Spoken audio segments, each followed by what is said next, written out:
اعوذ باللہ من الشیطان الرجیم، بسم اللہ الرحمن الرحیم۔ اے محبوب، تم ان سے کہہ دو کہ میں نے جو کار ہدایت انجام دیا ہے، میں نے جو تمہیں نجات کا راستہ دکھایا ہے، میں نے جو تمہارے سامنے ہدایت کی روشنی پیش کی ہے اور فریضہ دعوت تبلیغ جو ادا کیا ہے، میں اس کا کوئی تم سے اجر نہیں چاہتا، میں تم سے اس کا کوئی بدلہ نہیں چاہتا، اپنے اہل بیت، اپنی قرابت، اپنی ذریات کی محبت کے سوا۔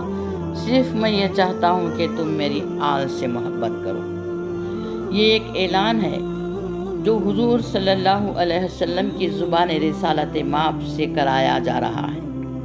وہ رسول جس نے ہمارے لیے نہ جانے کتنی مشقتیں برداشت کیں، کتنی تکلیفیں اٹھائیں، وہ رسول جو ہماری فلاح و بہبودی کے لیے کس قدر پریشانیوں سے دوچار ہوئے، کیسی کیسی اذیتیں آپ کو پہنچائی گئیں، کبھی درہ کوہ میں محصور کیا گیا، آب و دانہ نہ پہنچانے کی قسمیں کھائی گئیں، راہ میں کانٹے بچھائے گئے، جسم مبارک پر پتھر برسائے گئے، دندان مبارک کو شہید کیا گیا۔ تاریخ اسلام کا مطالعہ کرنے والوں، رسول کی اس زندگی کو دیکھو جس کا منشا صرف تمہاری صلاح و فلاح تھی۔ کیا رسول کی ان خدمات کا کوئی اجر ہو سکتا ہے؟ کیا تم اس کا کوئی بدلہ دے سکتے ہو؟ کیا اس کا کوئی معاوضہ پیش کیا جا سکتا ہے؟ کیا رسول صلی اللہ علیہ وسلم یہ سب اس لیے کر رہے تھے کہ اس کا کوئی صلح ملے؟ اس دنیا میں کب کسی اجر کے امیدوار تھے؟ کیا رسول کو دولت کی ضرورت تھی؟ اگر میرے آقا صلی اللہ علیہ وسلم چاہتے تو مشرکین کی اس پیشکش کو نہ ٹھکراتے جب وہ ابو طالب کی وساطت سے آ کر کہہ رہے تھے کہ اے محمد صلی اللہ علیہ وسلم، کیا چاہیے؟ اگر سرداری چاہیے تو ہم اپنا سردار مان لیں گے، اگر دولت چاہیے تو قدموں پر ہم سرمایہ کا انبار لگا دیں گے، اگر حسن و جمال چاہیے تو عرب کا منتخب حسن آپ تک پہنچا دیں گے۔ کیا چاہیے؟ کس لیے یہ سب آپ کر رہے ہیں؟ مصالحت اور صلح کی اس منزل پر آئے تھے۔ کفار و مشرکین نے یہ نہیں کہا تھا کہ ہم یہ ساری چیزیں آپ کو اس شرط پر دیں گے کہ آپ لا الہ الا اللہ محمد رسول اللہ پڑھنا چھوڑ دیں، آپ اپنے دین و اسلام سے باز آ جائیں۔ نہیں، مصالحت تو صرف اس بات پر ہو رہی تھی کہ آپ ہمارے معبودوں کو برا نہ کہیں، خود کسی راستے پر رہیں، ہزار بار آپ لا الہ الا اللہ محمد رسول اللہ پڑھتے رہیں۔ ہم یہ نہیں کہتے کہ آپ اپنے دین کو چھوڑ دیں، مگر اتنی بات ہماری مان لیں کہ ہمارے معبودوں کو برا نہ کہیں۔ اگر آپ ہماری اتنی بات مان لیں تو پھر کیا چاہیے کہ ہم تمام شرائط کو منظور کرتے ہیں، ہم اپنا سردار بنانے کے لیے تیار ہیں، اپنی دولت و سرمایہ آپ کے قدموں پر لانے کے لیے تیار ہیں۔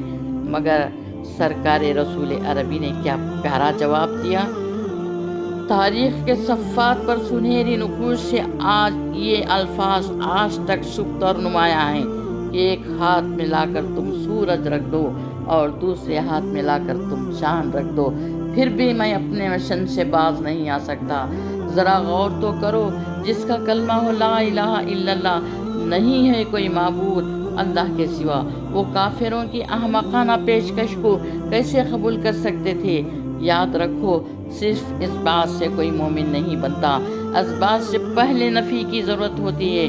تم خدا کو ہزار مانو، مگر اگر معبودان باطل کا انکار نہ کرو تو تم کبھی مومن نہیں ہو سکتے۔ تم خدا کی بارگاہ میں لاکھ سجدے کرو، مگر اگر لا الہ کا اقرار مت کرو تو بھی مسلمان نہیں ہو سکتے۔ اسلام اس وقت آپ کو ملے گا جب پہلے لا الہ کہہ لیں، پھر الا اللہ کہیں، پہلے نفی پھر اثبات، پہلے انکار پھر تصدیق۔ یہ خدا کو ماننے کے لیے ضروری ہے کہ جتنے باطل معبود ہیں ان کا انکار کیا جائے۔ یہ خدا کو ماننے کے لیے ضروری ہے کہ جتنے دشمنان خدا ہیں ان سے اجتناب کیا جائے، ان سے کنارہ کشی کی جائے۔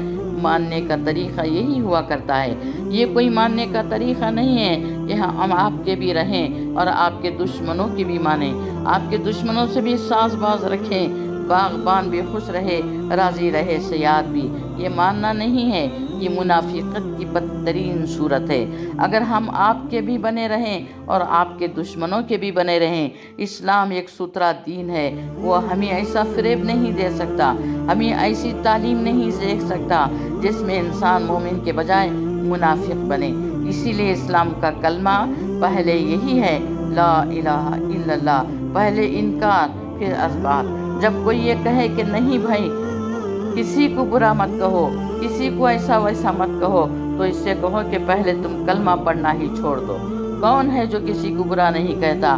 ہر دین والا، ہر مذہب والا، ہر عزم والا اپنے عقیدے و نظریے کی روشنی میں اپنے سوا کو باطل کہتا، اپنے سوا کو باطل سمجھتا ہے۔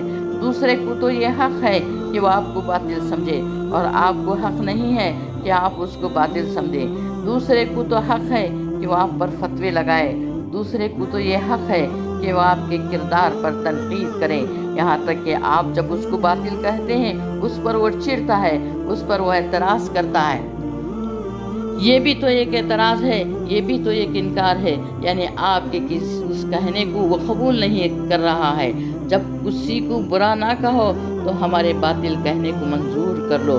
ہم تمہیں باطل کہتے ہیں، ہمارے اس باطل کہنے کو باطل مت کہو تو ہم سمجھ لیں گے کہ تم بڑے صلح کار ہو۔ میری معزز سامعین، اگر تم مسلمان ہو تو برا کہنا پڑے گا اصنام کو، برا کہنا پڑے گا شیاطین کو، برا کہنا پڑے گا تو غانیت کو، برا کہنا پڑے گا اللہ اور رسول نے جس کو برا کہا ہے اسے برا کہنا پڑے گا۔ اور اگر ایسا کہو کہ نہیں نہیں ہمیں یہ کیسا اسلام چاہیے جس میں کسی کو برا نہ کہا گیا ہو۔ کبھی کبھی لوگ خواہش ظاہر کرتے ہیں کہ ایسی تقریر فرمائیں کہ کسی کو برا نہ کہا گیا ہو، اس میں کسی کو کچھ نہ کہا گیا ہو، تو ہم سوچ میں پڑ جاتے ہیں کہ ایسے وقت میں ایک مرتبہ ایسے ہی ایک موقع میں نے عنوان مانگ لیا بڑے بڑے اہل علم سے، ہم کو ایک ایسا عنوان دو، ایسا عنوان بیان دو کہ ہم تقریر کریں تو کسی کو تکلیف نہ ہو۔ ہم بھی یہی چاہتے ہیں کہ ہم بھی ایسے ہی مضمون بنائیں کہ دنیا میں کسی انسان کو تکلیف ہی نہ ہو، مگر مشکل ہے، ہم بہت غور کرتے ہیں، ایسا عنوان ہمیں نہیں ملتا۔ لاؤ ہمیں عنوان دو، سوچو غور کرو، کبھی بھی عنوان دو گے تو ہم کوشش کریں گے کہ ہم اس عنوان پر اپنے خیالات کا اظہار کریں۔ ذرا غور کرو کون سا عنوان تم دو گے، کون سی بات ہم کہیں گے، رسول کی سیرت بھی بیان ہوتی چلے جائے، رسول کے اوصاف بھی بیان ہوتے جائیں اور کسی کو تکلیف نہ ہو، ایسا عنوان ہمیں چاہیے۔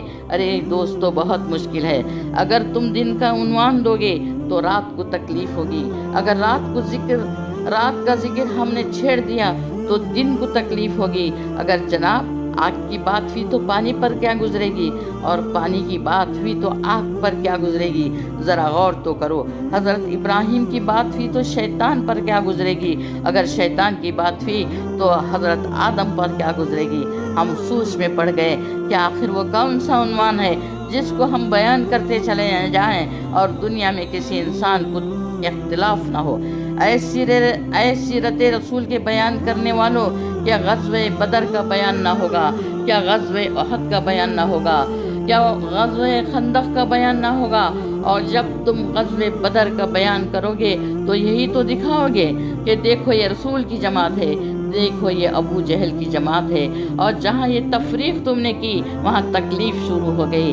میں سمجھ ہی نہیں سکتی کہ وہ کون سا عنوان ہے کہ مصطفیٰ کا ذکر بھی ہو اور ابو جہل بھی خوش ہو جائے، وہ کون سا عنوان ہے کہ ہمارے رسول کی سیرت بھی بیان ہو جائے اور عتبہ و شیبہ کو بھی فرحت ہو، عقبہ و ابن ابی متی کو بھی کوئی اعتراض نہ ہو، ولید ابن مغیرہ کو بھی کوئی دکھ نہ ہو، عبداللہ ابن ابی کو بھی کوئی تکلیف نہ ہو۔ آخر وہ کون سا عنوان ہے کہ رسول کا ذکر ہوتا ہی چلا جائے اور کسی کو تکلیف نہ ہو؟ دوستو اگر ہم نے ابراہیم کا عنوان بنایا تو نمرود کیا سوچے گا، اور اگر نمرود کو ہم نے عنوان بنایا تو ابراہیم ہی کیا کہیں گے، اور اگر ہم نے حضرت موسیٰ کو عنوان کلام بنایا تو فرعونیوں پر کیا گزرے گی، اور اگر ہم نے فرعونیوں کی تعریف شروع کی